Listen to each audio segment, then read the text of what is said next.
Hi everyone, Mark Brownlee back for episode 3 of the Mackerel story course here at myengineerexchange.com. This is the part where we'll start to get into some of those project essentials that I distilled in part 1, the real differences between successful projects and projects that aren't successful. And as I said up front, it's probably not what you're thinking, which is why we're going to start with trust. Absolutely nothing to do with anything technical and everything to do with project success.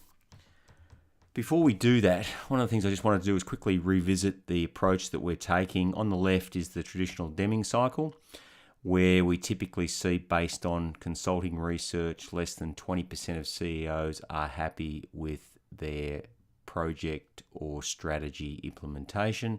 On the right-hand side is the way the fighter pilot community do it, where they typically report mission success greater than 90%. In the case of Mackerel, the planning was completed, all the briefing was done both at Abbotsford in Victoria, then again in Longford before we flew out to the rig. When I got out to the rig, we set the code up, we compiled, we ran the code, and we executed on the disposal pile project. These are the lessons that were learnt. And the first one is all about trust. The thing about trust is, if you've got it, you've got everything. And if you don't have it, you've got nothing. Absolutely nothing when it comes to client relationships and relationships within your own business. The thing about trust is it's about giving the client confidence, or all of your internal colleagues, that you're ready to accept the pass.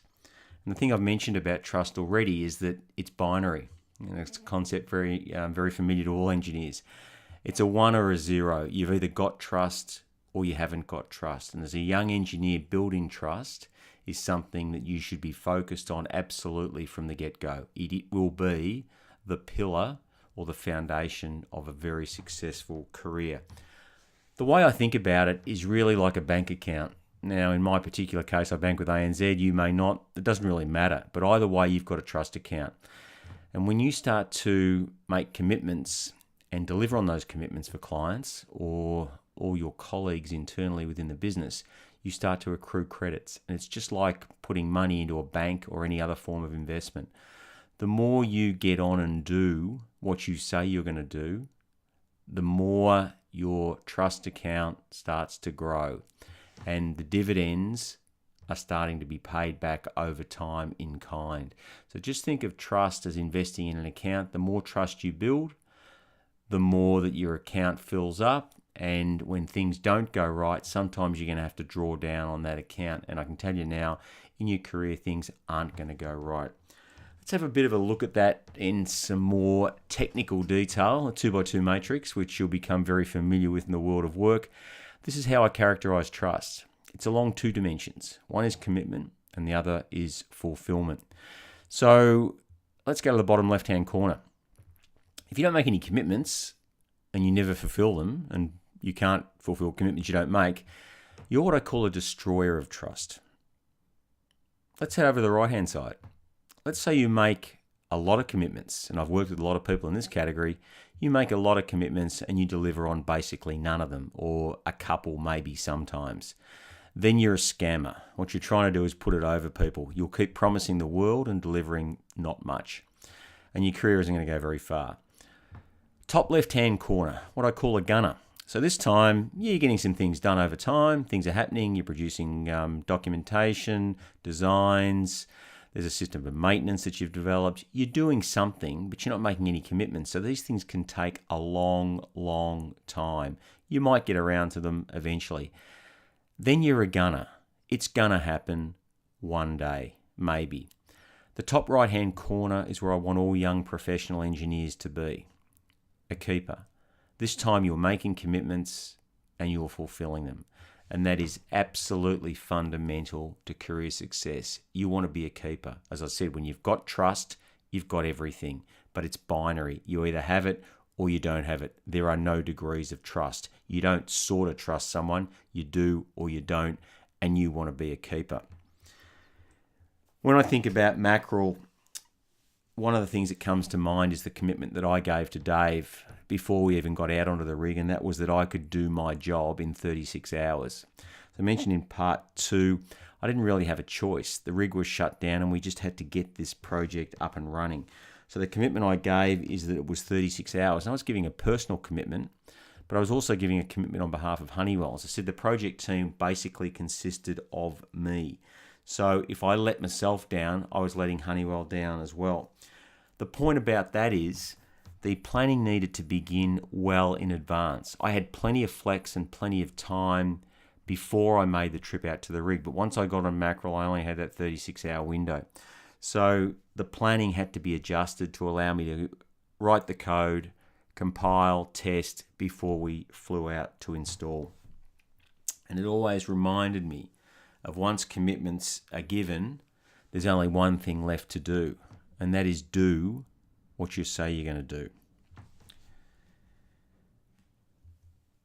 The next thing to think about is the tent.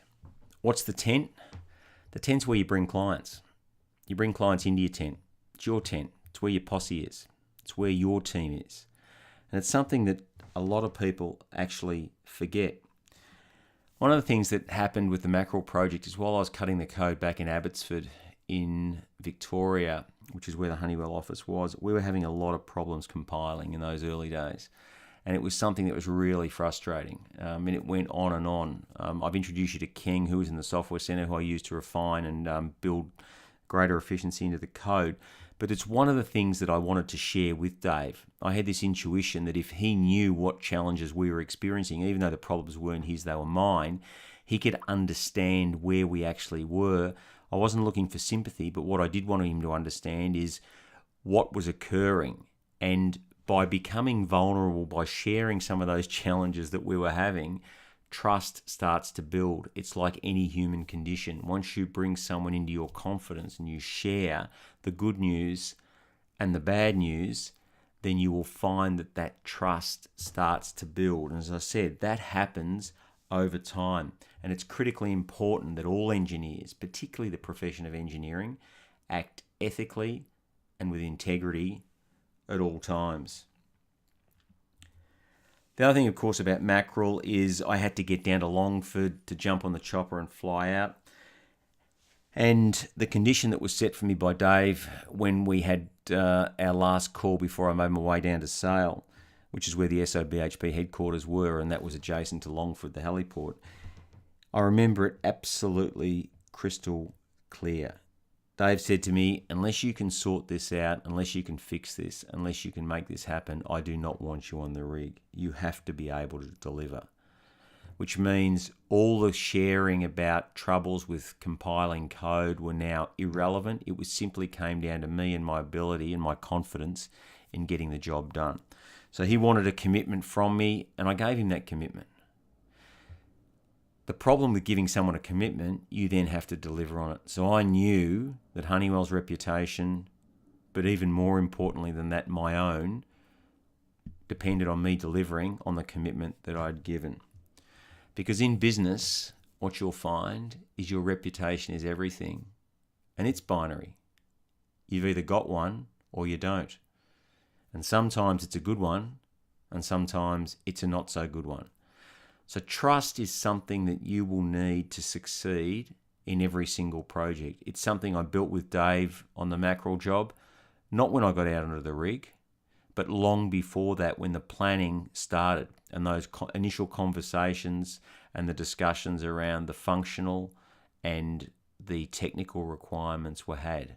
Without trust, you've got absolutely nothing. Never forget. Okay, we're at all the usual places, as I said, so feel free to drop us a line, and we'll see you next week where we dive back into Mackerel and the next project essential. Bye for now.